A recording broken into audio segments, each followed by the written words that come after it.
Sugod na. Ba. Okay. Na. Ako lang kana ba akong giingon ayaw lagi patol ug minyo.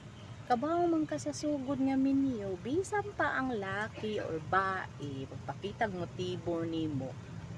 Ilabi na sa part sa bae kung ang laki ha, ang laki may nidol nyo tas nyo. Kabalo baya ka nga minyo, ano mo magigituyuan. Tapos pag masakitan magparindayong ka, inundayong ka. Kuan kanang way baruganan nga laki, ba ka sa sugod, bulok ka. Iatay ka. Oh, di ba?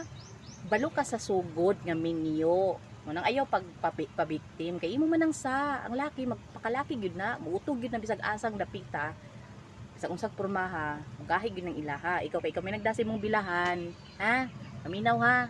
Kay pagpabiktim diha ang akala nimo gibinuangan na ka sa laki nga minyo. Imo man ang sa kay kabaw ka sa sugod minyo, kita ka.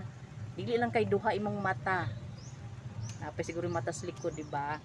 Manang ayaw pagkuan, ayaw pag piling-piling nga victim ka. Okay lang tana kung buwag daan ang laki, tapos minyo, tapos saka mo nagkita, okay na.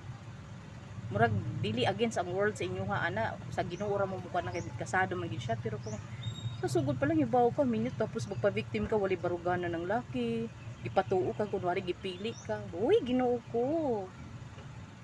Kabaw ka unsay mali, unsay sakto, ikaw ang tarong og pangisip.